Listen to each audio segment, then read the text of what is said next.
So today we are going to watch a movie called In Our Care, and it's an independently made documentary about Domestic Workers United, the early years, the super early years of Domestic Workers United, which is an organization of Caribbean, Latina, and African women who work as domestic care workers in New York City. So, as I said, feel free to use the chat room for comments and questions. And for for other acknowledgments, this is a collaboration between Mesa's sociologists and our unofficial SoCo Club, and also two scholarly programs for students who have been in foster care previously or resource care. Those programs, Next Up and Fast Scholars. Resource care and foster care is a form of care work that we're going to talk about during the third event on May 7th. And we'll look at how these programs help build collective power and the ways that they are a valuable resource to our students. So if you or someone you know is a student who has been in resource care, please contact Marcus Berrien. He's an assistant professor and counselor with EOPS and Next Up, and his email address is right here.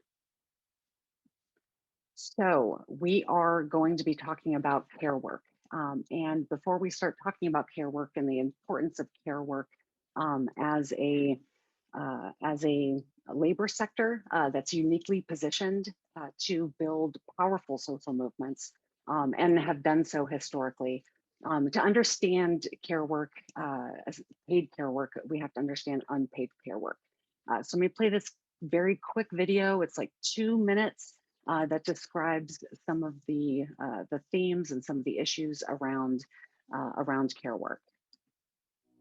Unpaid care work is the kind of work that people do in taking care of each other and building up each other's capabilities. In particular, very young children, people who are sick, need a pretty significant amount of attention and care. And very often it is women who do this kind of work. The main characteristic of unpaid work is that it's not directly paid or remunerated. Now, in theory, this kind of work should be counted as part of GDP. For example, if you take a country like Argentina, the calculations that were done by feminist economists and statisticians give us a figure of about 7% of GDP. And in a much less developed country like Tanzania, it was even seen to be a much higher figure, like 63%. One study included also a case study of Switzerland. What was found out was if you added the unpaid care work that is done in Switzerland and you value it, it's almost as big as the banking and insurance industry in Switzerland. But to really value this work, I think what is really important is to appreciate its significance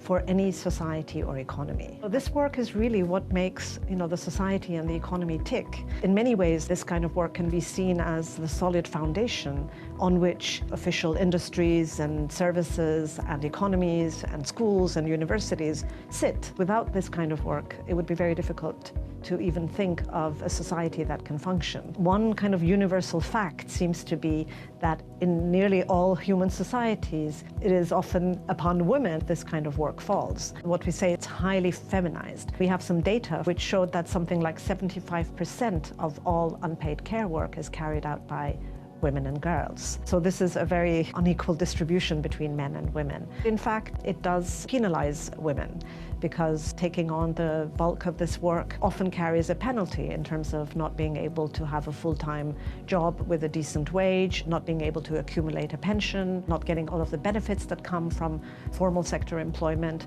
So the penalties are many, even though the benefits to society are huge. Redistributing care is really, really critical. So that really involves a rethinking and redoing of our kind of social relationships. States can go a long way in terms of making sure that there are good quality public services, childcare services, but also you try and change your expectations and social norms so that women and men can share those responsibilities more equally. So with more policies, you also increase the social expectation that more can be done to redistribute the work and not to just say this is a private matter and it's for families to deal with, which very often falls on women and girls.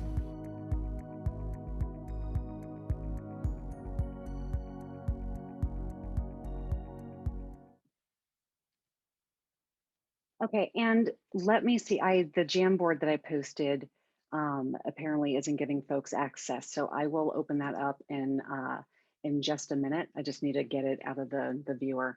But to go back to the topic today. So the quote here: "Care work provides the basis for our human infrastructure, and we need it to navigate through life as surely as we need our roads and bridges." So care work is a type of labor that's necessary to the very basic survival of society. It includes child care, elderly care, healthcare, teaching, domestic care that we'll talk about today. While necessary to basic survival, care work is also systematically devalued and often relegated to the realm of personal responsibility. This is driven by how paid and unpaid care work have been historically gendered and racialized, meaning that BIPOC people and um, people of the global majority are more likely to be care workers and more likely to be hyper exploited, whether they're paid for their caring labor or not. In the film today, In Our Care, they discuss the history of the exclusion of domestic work and farm work from basic labor law and how that element that exists today is a vestige of slavery. Despite these hostile conditions, though, care workers have used their collective power historically to be the backbone of multiple social movements, like the civil rights movement, immigrant rights movements, and the labor movement. They've organized themselves into powerful movements like nurses' unions, and the movement will feature today, which is a documentary about domestic workers united. So let me go ahead and dive into the movie, and I will go ahead and open up the Jamboard as well. I think it looks like the access was limited to the Jamboard I posted. So I'll open up access after I go ahead and start the movie. The other thing I want to mention about the movie that is super important is that a good faith effort was put into getting closed captioned for the film. This is an independently made and produced movie by Selena Ryan.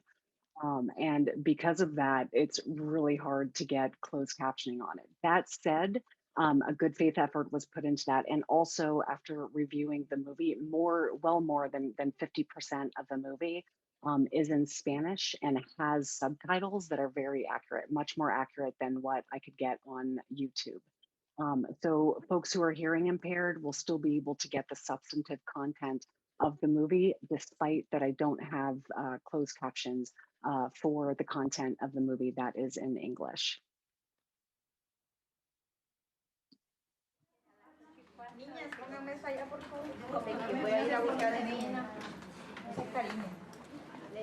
Soy inmigrante.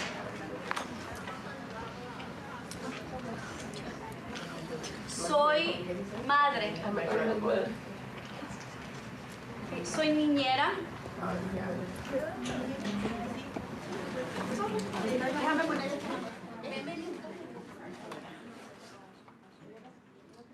Yo siento que sin el trabajo de casa que hacemos, ningún otro trabajo sería posible.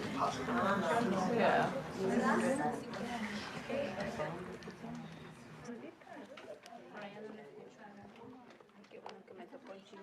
He luchado por pagar mis facturas. O sea, me ha hecho difícil pagar los biles. Everybody. Siento que todo trabajo es trabajo digno.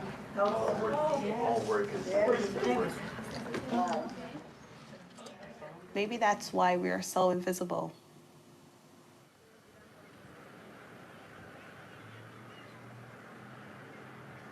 Because most people don't know where we're going. We walk into a building and we just disappear. We walk out and we disappear into the crowd again. And maybe this is why there's no regulation for this workforce.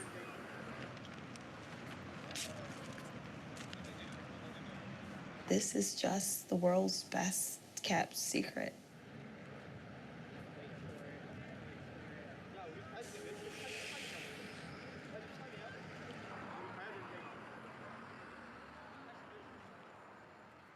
My name is Jessie. Laura. Jacqueline, I'm Mesquita. Rosa. Patricia Francois. Grecia Marroquín. Patricia. María Salazar. Yvette Emmanuel Norte. Elizabeth Mendoza. June Thomas. Maria. Marie Schubert André. Ercilia. Elena. Madiane Jean-Baptiste. I've worked for 2 families in New York. 5 familias. At least 6 different families. He asistido a la crianza de 3 niños. Unos 10 niños. Las 2 primeras familias tenían 5 niños cada uno, esta última 2 niños. Profesionalmente tengo 9 meses cuidando niños.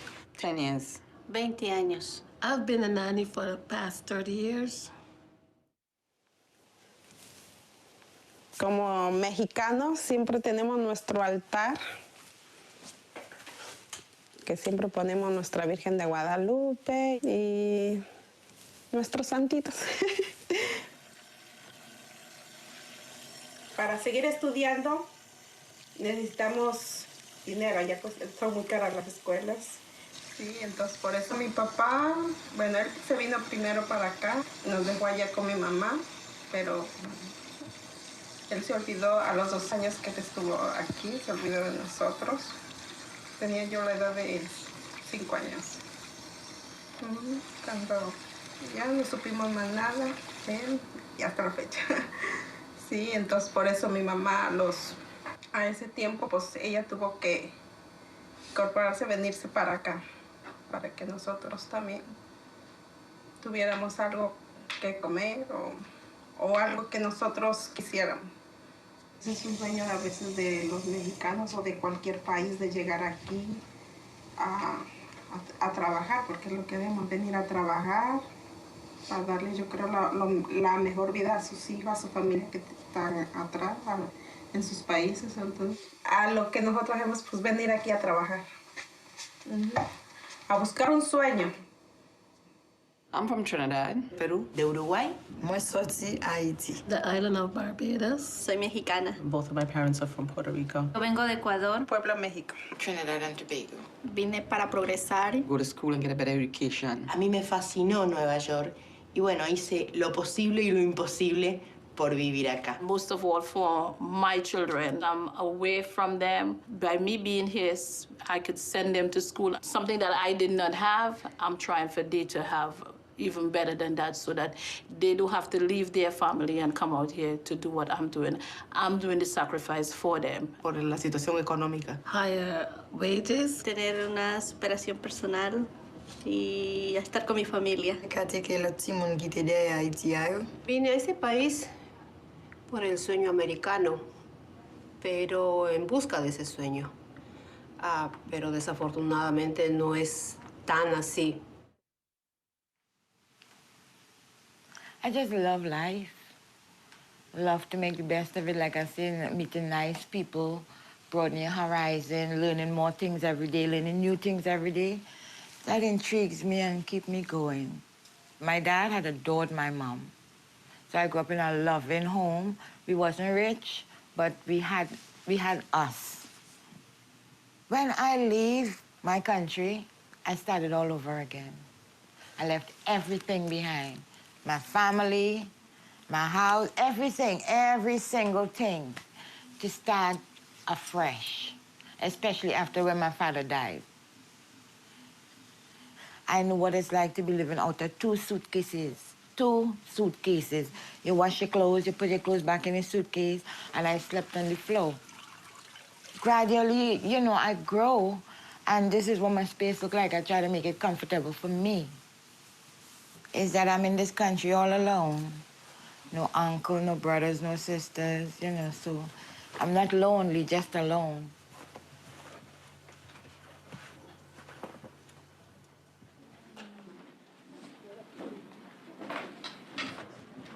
Las leyes laborales en este país se implementaron en los años 30. En esa época, el grupo que estaba ejerciendo la profesión de trabajo de casa o trabajo doméstico eran mujeres afroamericanas. En esa época no había pasado mucho tiempo desde la época de la esclavitud en este país.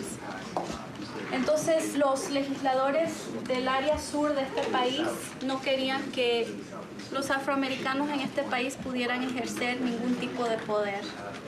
Y por eso presionaron mucho al gobierno para que excluyan deliberadamente a las trabajadoras de casa.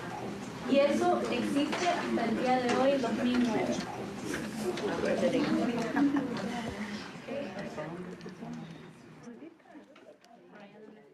Domestic work is real work.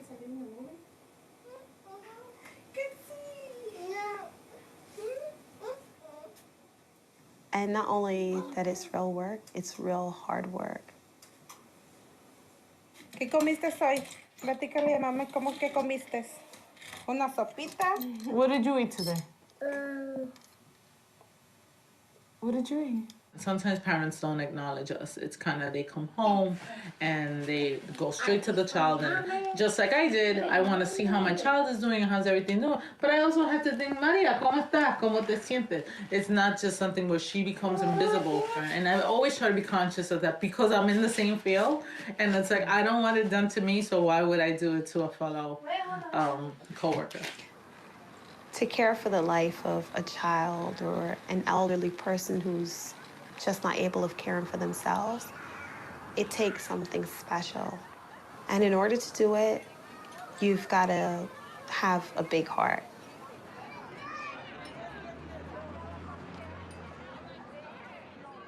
The lower half of the breastbone. Be careful not to press on the very bottom or tip of the breastbone. Make sure the surface under the baby is firm and that you keep the airway open with your other hand. 24, 25, 26, 27, 28, 29, 30. Puff. There you go. One more. There you go. Puff. Breathe. Just being there for kids, it's a sort of a satisfying for me. Es muy difícil, pero me encanta. Un poco de sacrificio y satisfacción al mismo tiempo. Very hard and stressful. Reto. Protección. Cosas que les van a quedar marcadas para el resto de su vida. No solamente el español que les enseño, sino que costumbres que yo traje conmigo de mi país. Y muchas veces a mí me gusta sentarme y mirarlas como de lejos, porque ellas tienen tantas cosas de los niños de mi país que yo no me he dado cuenta que influí de esa manera. Me siento muy responsable. Despido sin aviso. ¿Piensan que están protegidas bajo la ley? ¿No? Sí. Si alguien dice que sí, ¿quién dice que sí? Ok, so, despido sin aviso. Bajo la ley, los empleadores las pueden despedir de un día para otro. Eso no significa que no se lo merecen. Y eso tampoco significa que no lo puede exigir en un contrato. ¿Tienen protección en contra del acoso? Sí. Acoso de cualquier tipo. Y tenemos apoyo.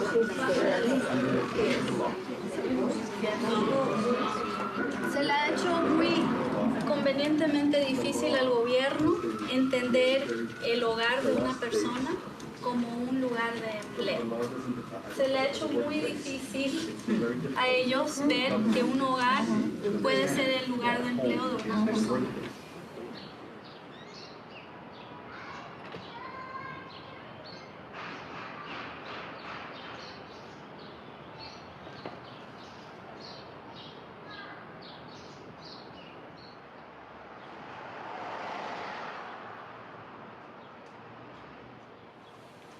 I started taking care of her when she was a year and a half. She's the one who keeps me always going back to the job. When you look at that little precious face, the most you can do is smile. You know, and only love could come out of that. If I've been treated badly by the parents, I never mix it together and say, well, I would take it out on her. I could remember a time I have to ask my former boss, excuse me, is it a piece of copper I am taking care of? Because that's the way you're treating me. Like I am taking care of a piece of old trash. Treat me like I am taking care of something precious to you. As a nanny and a caretaker, once I'm responsible for your kid, my life is on the line. I prefer to get hurt before your child get hurt. I prefer to fall on my face before your child fall on her face. Being a nanny is a wonderful thing because these kids don't do anything to you. But being in a household, an isolated household, where there's only one employer to one employee, it could be hell sometimes.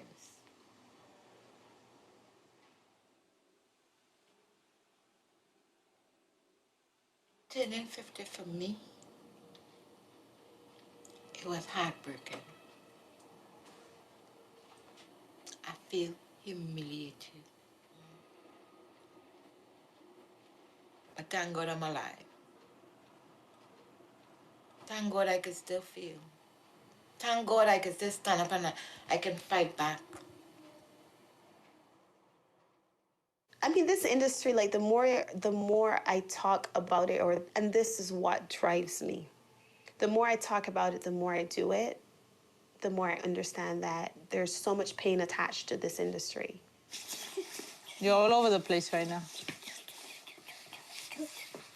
Having to leave your children behind so you could go take care of another child, because that's hard. Sometimes you're with other children in the park or wherever you are, and you're like, oh, I wish I had my child here instead of the child you're taking care of. It doesn't take away the love that you have for that child, but you think about what is your child doing at this moment in time. She's a big girl.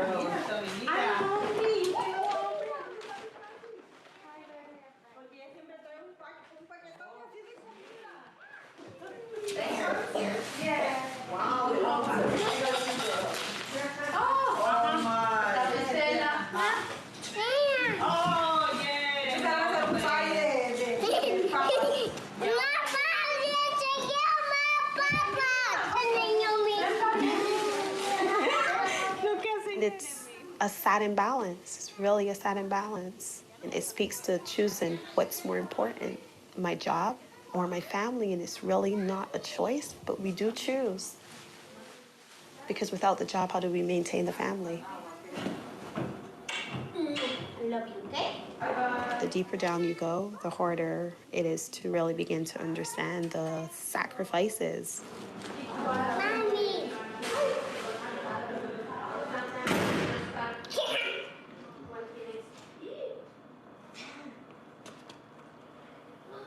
I can't tell who it's harder for, the ones who have the kids here at a babysitter all day, then have to come home and deal with them, or the ones who come home from dealing with your child and loving your child so much, to come home to an empty house, and a phone call. How do you leave one child, 3 kids, 5 kids behind and come here and care for somebody else's kids? And I've heard of many instances where employers don't hire people because they don't have their kids living with them. How do you want to take care of my kids when you're not even taking care of your kids? And for us, taking care of means the physical. It doesn't mean the financial. Whereas for us, when we're here and our kids are there, we're taking care of our kids financial, not the physical. And I don't believe the employers see it as in either which way it means I'm caring for my child. And it hurts me more to have to come care for yours, not knowing who's caring for mine, because they're a million miles away. Bueno, mi sueño más era estar con mi madre, porque como nos dejó pequeñas, era estar siempre con ella. Disfrutarla hasta que yo me crié con mis abuelos. Y eso es lo que yo quería, estar con mi madre. Que ahora pues, no la tengo.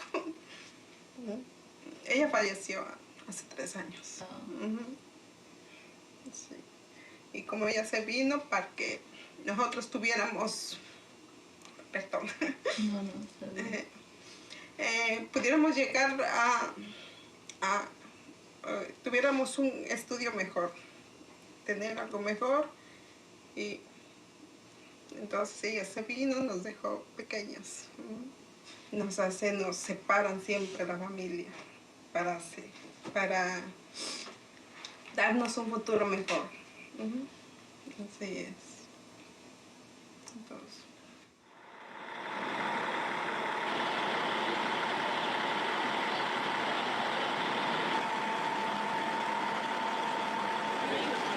What I want everybody to do is to put their names and their phone numbers, just in case anybody get lost. Every single body must be counted. We must be counted, everybody. I am bus captain today. We hoping to accomplish that. We get all those senators to sponsor our bill and to support it. Hey, Jackie.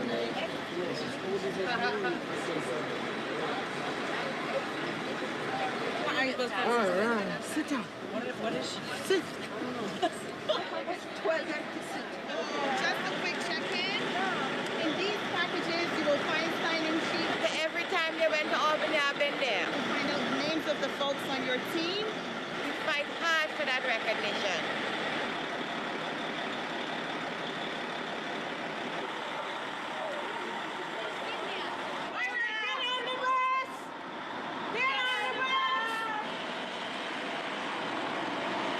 You have control over what job you take. So when you go to the interview and you feel, this doesn't feel good, then you can say no thank you. You can choose as a woman, yes, I will take the job, no, I won't.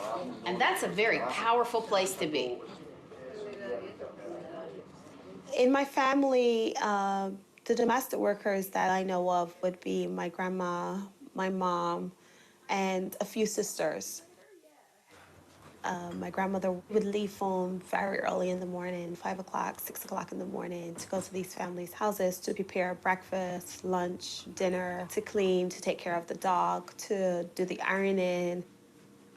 What her employers wanted was for her to work from sunup to sundown for as little pay as possible. Looking at the experiences then with my grandmother and seeing how things are today in 2009, not very much have changed. Workers' compensation. If something happened to you on the job, you fall, it's the responsibility of your employer to see that you get medical treatment, pay your bills, and so forth. How many of you here have that? Let me see the hands. You see? That doesn't matter whether you have papers or not, right? Doesn't matter. Okay. It's their responsibility, whether you are undocumented or not. You're a human being. Whether you are in New York, whether you are in Japan, whether you are in France, you have human rights. As long as you're a worker, you have that right.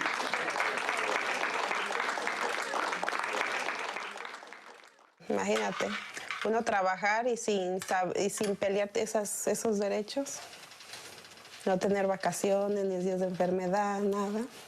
Nos enseñaron cómo pelear esos derechos. Esas cosas no nos sabíamos.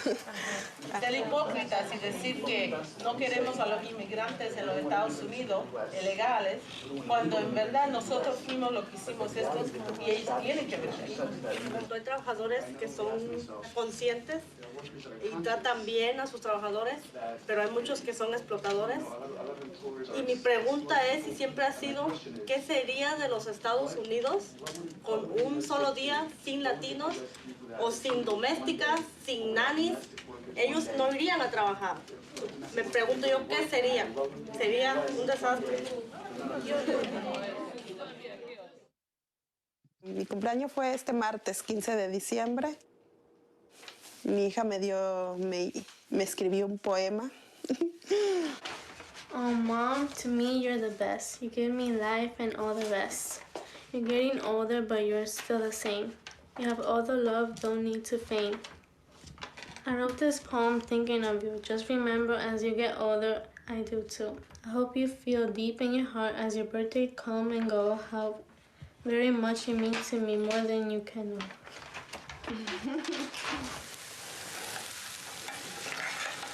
This is a workforce that's not going anywhere. This is a workforce that will be around for another 100 years, for another 200 years. Ahora sí sabemos lo que valemos aquí. Aunque seamos inmigrantes, pero sabemos que también valemos como cualquier otra persona. Así es. Que siga adelante y no dejes para atrás. Y a un día encontrar un trabajo que nos pueda ayudar y seguimos adelante.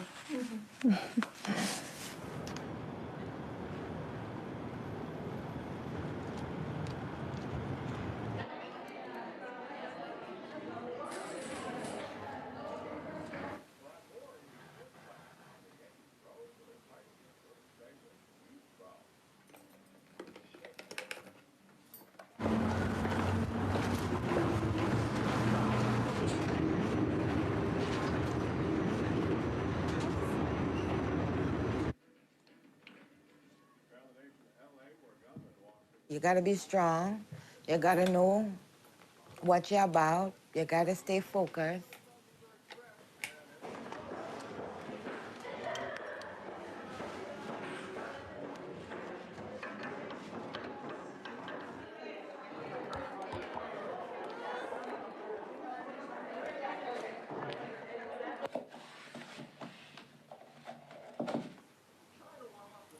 Your face tells a story.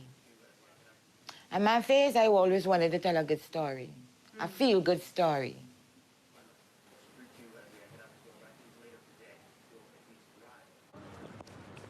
The amount of dynamic women we have out there that raise children, discipline them, tell them right from wrong, guide them along the line.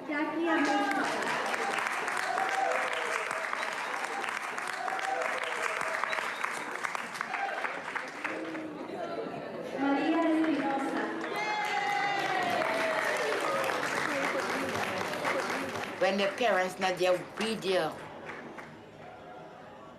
What their parents drop, we pick it up.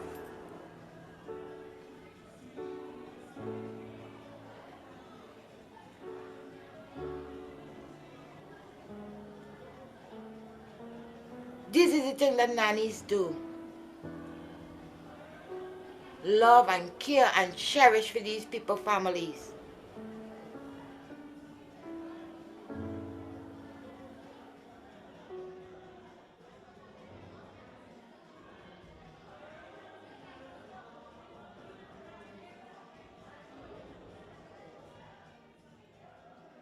Paul and Silas bound in jail, had no money to go their bill.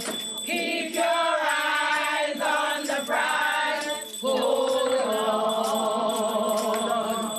Paul and Silas began to shout, dungeon shut and chase the law. Keep your eyes on the prize, hold on.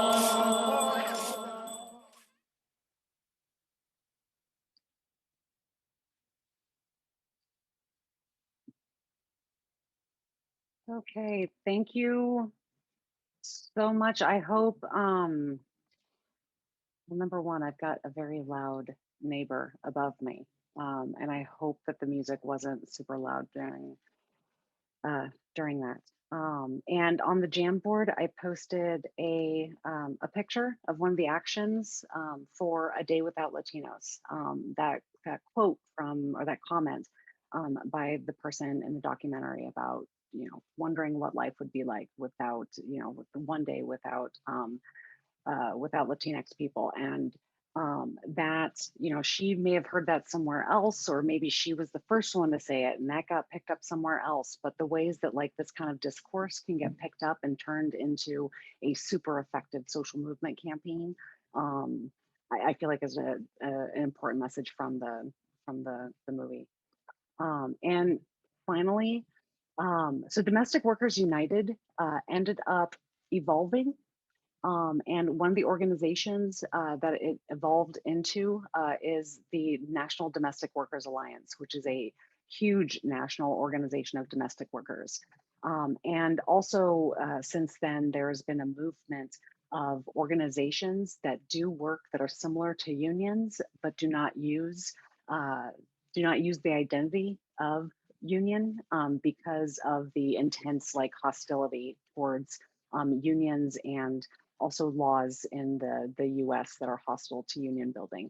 And so you have domestic workers who are taking that obstacle and saying, well, gonna do it anyway, here's how, and using their community and using these grassroots means to build movements. So while this movement of domestic workers is super important, flying and, you know, in terms of like flying under the anti-union laws and such, it's an incredibly important one, but it's not the first, by far not the first. Historians have records going back to the 50s and 60s of Black women who did domestic care work, organizing into entities like the National Domestic Workers Union of America, Household Technicians of America, and many other recognized and unrecognized organizations that do the same kind of work under did extremely important work under hostile conditions. It's not like it was portrayed in the movie The Help, right? As opposed to there being a white woman savior, the mythical white woman savior. These movements were built grassroots by women of color. So I am taking a look at a Jamboard. I'm not seeing much else on the Jamboard, but I wanted to open it up for questions, comments, and to let's open it up for comments. We've got about we've got like 15 minutes left. So there was one question put into the chat room. Let's see, about have domestic workers laws changed since the documentary was filmed? It's a super good question, and I don't know. Does anyone want to comment on that? The only changes that I'm aware of are policy based, not laws, especially not labor laws, as far as I know. But if somebody else has information on that, does anybody else have updates on laws around domestic work?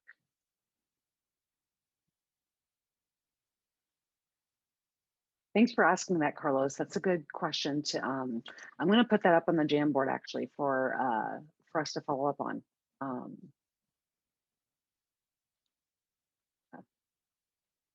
What about other questions?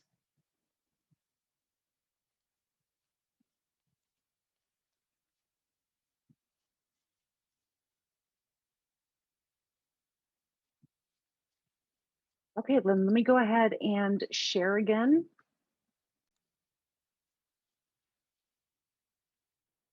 And announce that the next coming event coming up.